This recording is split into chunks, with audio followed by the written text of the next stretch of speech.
porque a gente pede o Espírito Santo para ouvir a palavra.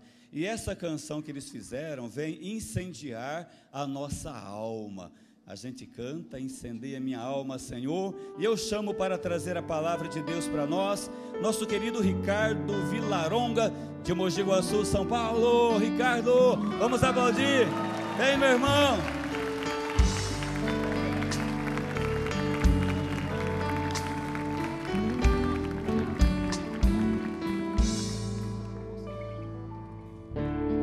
Espírito Santo, vinde orar em mim. Música linda, linda, linda. Espírito Santo, vinde orar em mim. Seja bem-vindo, Ricardo Vilaronga. Espírito Santo, vinde falar em mim. O progresso na vida espiritual é o tema. Espírito Santo, vinde falar em mim. A relação eu e Deus. Curar, vinde libertar nossos corações de toda opressão e de transformar e incendiar. Traz fogo do céu nesse lugar. Incendeia minha alma, incendeia minha alma, incendeia minha alma, Senhor. Incendeia minha alma, incendeia minha alma, incendeia minha alma, Senhor.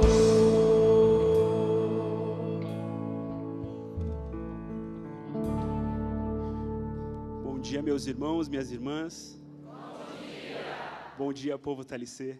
Bom dia. Como o padre disse, eu sou o Ricardo, também conhecido em Mogi Guaçu como Verde. Nós podemos nos sentar. Sou casado há 15 anos com a Beth, a minha esposa. Nossos 2 filhos, Felipe e Gabriel, compõem a nossa família. E estou há 25 anos aí nessa caminhada telecista. Há 25 anos atrás, eu tive um encontro íntimo e apaixonante com esse Jesus que trouxe vocês aqui. E desde então, a marca lá no coração nunca se apaga mais. E é esse mesmo Deus que trouxe vocês, que me trouxe aqui nessa manhã, que nos convida a refletir um pouquinho sobre as nossas relações consigo mesmo, a nossa relação com o nosso irmão e a nossa relação com Deus. Nesse primeiro momento de matraca, de conversa, de reflexão, nós falaremos da nossa relação conosco, com a nossa fé, com a minha vida espiritual. E eu queria convidar vocês a olhar um pouquinho para dentro de si, e se nós pudéssemos tirar um raio-x da nossa vida de fé, da nossa vida espiritual, que nós pudéssemos ter esse raio-x na nossa mão agora. Olha para a tua mão aí, e você tem um raio-x aí da tua vida, da tua caminhada de fé. E aí você, meu irmão, que está aqui conosco, telecista, vocês que estão em casa, olhem para esse raio-x e o que vocês estão enxergando? O que está em ordem e o que não está muito bom? O que precisa ser melhorado? O que já está formado, que está consertado, ou aquilo que está trincado, aquilo que está quebrado? Como que está a nossa vida de fé, a nossa caminhada de fé, a nossa vida espiritual hoje? É importante, sempre, antes de mais nada, ter essa autocrítica, essa autorreflexão. Entender e assumir o que nós estamos vivendo, como estamos vivendo, todas as nossas marcas, todos os nossos desafios, tudo aquilo que constrói essa nossa caminhada de fé. Esse é o primeiro passo. E a gente tem que entender que isso faz parte daquilo que a gente vai viver. É pensar na nossa fé hoje como algo que antecipa aquilo que a gente vai viver na fé do amanhã.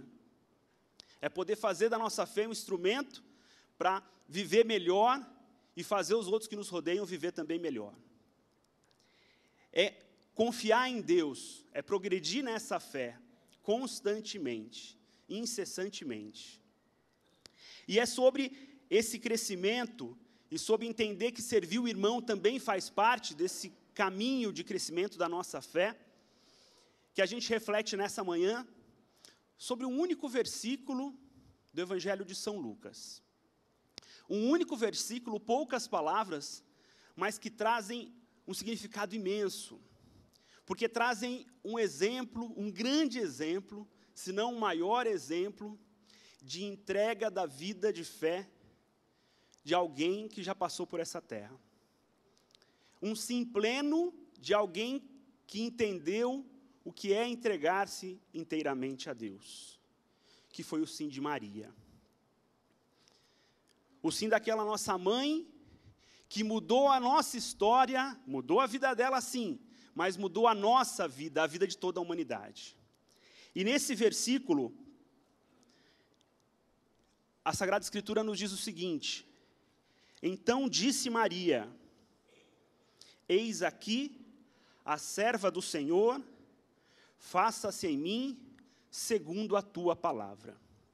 Eu queria pegar essas poucas palavras desse versículo e refletir com vocês em três partes. A primeira parte, eis aqui, então disse Maria. Então disse Maria. Muitos de nós, se tivéssemos sido visitados por um anjo, nós teríamos com certeza se calado diante do nosso medo, se calado diante da nossa dúvida, ou se calado diante da condição de não querer assumir um compromisso tão grande como Maria assumiu. Muitos de nós poderíamos ter feito isso, mas Maria não fez isso. Ela disse, ela respondeu em alta voz ao anúncio do anjo. Ela não simplesmente assistiu à presença do anjo, ela respondeu ao anjo. E o que ela respondeu, meus irmãos? Eis aqui a serva do Senhor. Só nessas pequenas palavras, o que Maria fez? Antes de assumir o compromisso, ela fez um raio-x da sua vida. Ela se enxergou como a serva, aquela que serve integralmente. Uma serva pronta? Não, mas uma serva em prontidão. Uma serva que entregou sem reserva, estava disposta a entregar-se sem reserva ao propósito de Deus, aquilo que Deus tinha pensado para a sua vida e para toda a humanidade. E foi isso que ela disse, eis aqui a serva do Senhor. E ela concluiu, faça-se em mim segundo a tua palavra. Ela colocou-se plenamente à disposição de Deus. Ela não colocou nenhuma condição a Deus. Deus, eu quero que o Senhor faça só até aqui. Não. Ela colocou sem reserva, integralmente, aquilo que era a vontade de Deus na sua vida. Ela morreu um pouco para si, para poder viver pela humanidade, para poder viver para Deus, para poder viver através desse filho que ela conceberia. Imaginem, entendam essa grandeza, reflitam sobre ela. Pode parecer algo muito simples, uma história que a gente traz no coração, conhece, mas que às vezes a gente esquece de enxergar sua profundidade.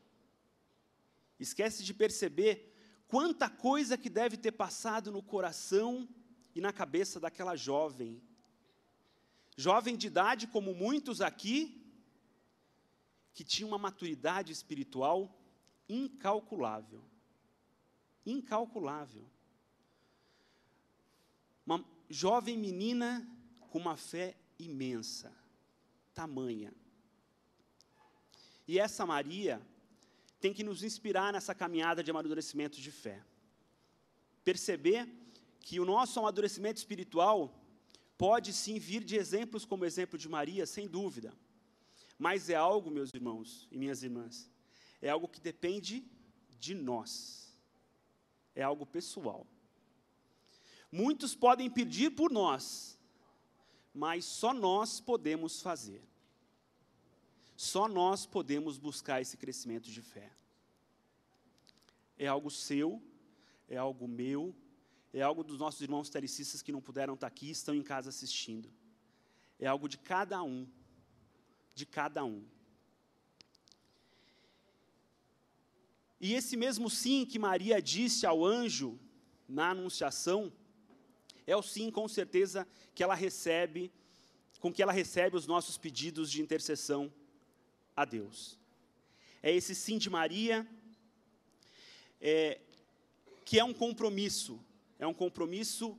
integral de fé. Agora, é importante que nesse momento, meus irmãos, que a gente não reflita simplesmente sobre a relação de Maria com Deus, apesar da sua importância e grandeza, mas que a gente possa refletir nesse momento sobre a relação de Maria com ela mesma. Esse é o tema desse nosso primeiro momento. Como que Maria amadureceu na sua própria fé? Como que Maria assumiu o compromisso de crescer espiritualmente, crescer na fé? Além de Maria, a Sagrada Escritura também nos traz vários exemplos de pessoas que amadureceram, que cresceram, que assumiram o compromisso de amadurecer na fé, crescer espiritualmente e levar isso aos irmãos, àqueles que rodeiam.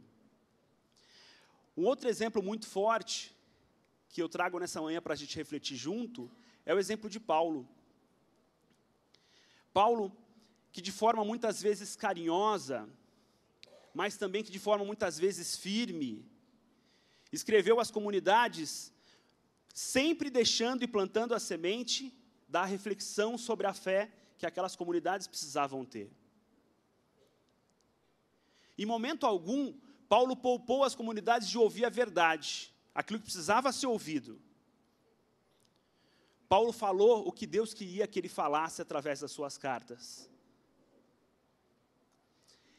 E Paulo nos deixa nessa manhã também mais um presente.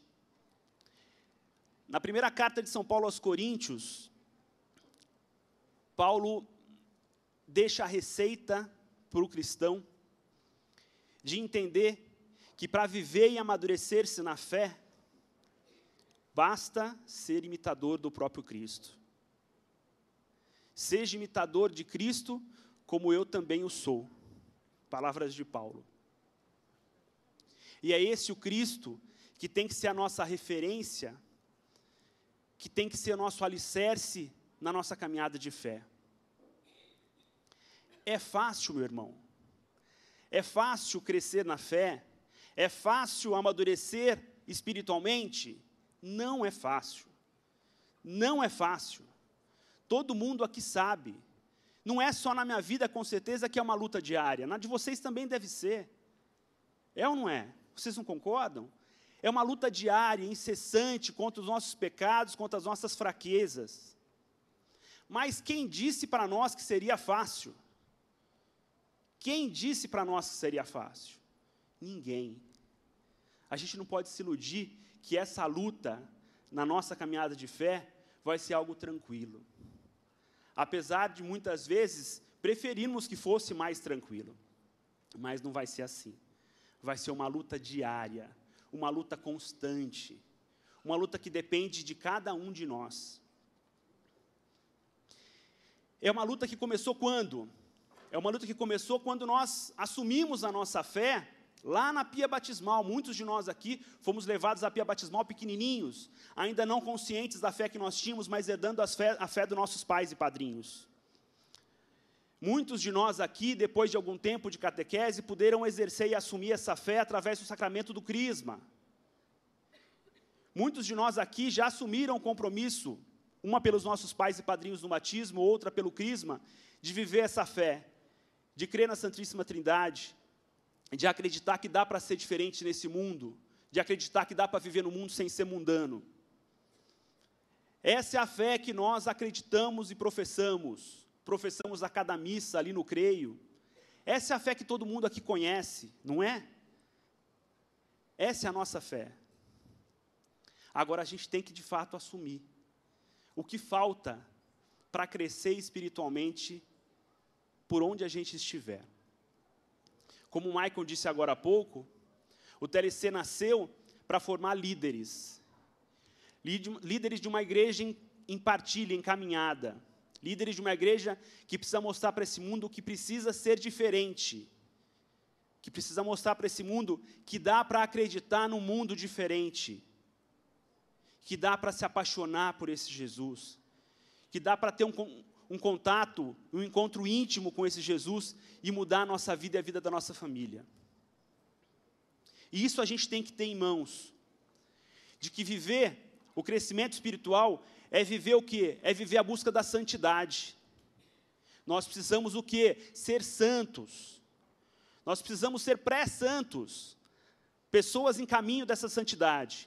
E para buscar a santidade a gente precisa do quê? A gente precisa de esforço e a gente precisa de graça. O esforço está dentro de nós. O esforço é nosso. Deus espera a nossa parte nesse processo de santidade. O esforço está dependendo só de mim. É triste quando a gente vê nossos irmãos de caminhada no TLC caindo por não se esforçarem o necessário, o suficiente. Mas o esforço dependia deles, é individual. E além do esforço, nesse caminho de santidade, nós temos a graça que vem de Deus. A graça que Deus nos entrega em mãos. Ele não nos envia, nos despacha a graça, não, Ele vem e traz, e te entrega. Mas você tem que estar de mão e coração aberto para receber essa graça. É o esforço e é a graça que nos faz caminhar nessa busca pela santidade. Basta ter esforço sem graça? Não. Basta ser graça sem esforço? Não. Tem que ter as duas coisas. Uma de Deus e uma que depende de nós.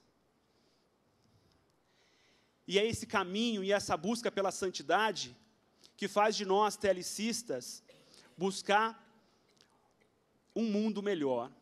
Buscar contagiar esse mundo com o quê? Com a alegria de ser de Deus. Como foi dito há pouco, é essa alegria inexplicável que está no sorriso e no coração do TLCista. É a alegria que dá força, é a alegria que transforma, é a alegria que contagia, é a alegria que mostra que dá para ser diferente. Dá para ser diferente. Basta a gente querer e fazer a nossa parte, porque Deus vai fazer a parte dele. Que Maria, que a Virgem de Guadalupe vai interceder por nós. É fato, é certeza. Não tem que restar dúvida no nosso coração. Eu queria, meu irmão, te convidar a fechar um minutinho os olhos. Para variar, no TLC sempre é assim, né? Tem que fechar os olhos um minutinho. E aqui não dá para ser diferente. Fecha os olhos, coloca a mão no teu coração. Coloca a mão no teu coração, meu irmão, e reza pela tua fé. Pede a Deus que nesse dia do Senhor, que nessa manhã de festa, de alegria, de estarmos aqui reunidos em teu nome, alguns de longe, alguns de perto, alguns de longa caminhada, alguns de curta caminhada, alguns jovens de fato, alguns jovens há mais tempo, de que todos nós, individualmente, viemos aqui buscar o quê? Buscar a consciência e a reflexão de termos uma fé maior. Pede a Deus por essa sua fé. Coloca a mão no seu coração, meu irmão, que não está aqui com a gente, que está hoje em casa, e pede a Deus. Pede a Deus que Ele te dê sabedoria, que te dê força, que te dê a graça de entender e viver e amadurecer-se nessa fé. Repete comigo: Senhor, eu creio, mas aumentai a minha fé. Senhor, eu creio, mas aumentai a minha fé. Senhor, eu creio, mas aumentai a minha fé. Senhor, eu creio, mas aumentai a minha fé. E é esse o pedido que tem que ficar no nosso coração todo dia, meu irmão. Ter um coração inquieto nesse mundo que precisa de gente diferente e gente que faz a diferença. Eu queria convidar vocês, agora já caminhando para o final dessa nossa primeira conversa, a refletir só e a ficar somente com as últimas palavras aqui da carta a Tito. E que na resposta do meu coração, para preparar para esse momento que a gente está vivendo aqui, me veio muito forte essas palavras. E eu queria finalizar lendo esse trecho da carta a Tito, capítulo 2, versículo 11. Manifestou-se com efeito a graça de Deus, fonte de salvação para todos os homens. Veio para nos ensinar a renunciar à impiedade e às paixões mundanas, e a viver nesse mundo com toda a sobriedade, justiça e piedade, na expectativa de nossa esperança feliz, a aparição gloriosa de nosso grande Deus e Salvador, Jesus Cristo, que se entregou por nós, a fim de nos resgatar de toda a iniquidade, nos purificar e nos constituir seu povo de predileção, zeloso na prática do bem. Eis o que deves ensinar, pregar e defender com toda a autoridade, e que ninguém te menospreze. Palavra do Senhor, graças a Deus. E que ninguém telecista te menospreze por querer viver uma vida diferente nesse mundo. Que a gente possa crescer na nossa fé, olhando para dentro de si, porque começa aqui, para depois daqui partir para Deus, e com Deus partir para o nosso irmão. Amém? Amém. Ricardo, que bom que você está aqui. Um abraço lá para a nossa Mogi Guaçu. A paróquia qual que é a sua mesmo? Paróquia de Santo Antônio. Santo Antônio, Padre Denilson. Padre Denilson. Onde eu fui padre logo no comecinho. Padre Aguinaldo foi padre lá. 1999. Exato. Nosso bispo Dom Vilar. Um abraço para os guaçuanos, mas você vai ficar aqui com a gente. Fico, volta fico mais sim, vezes. fico sim. Mais uma salva de palmas. Obrigado, Ricardo, pela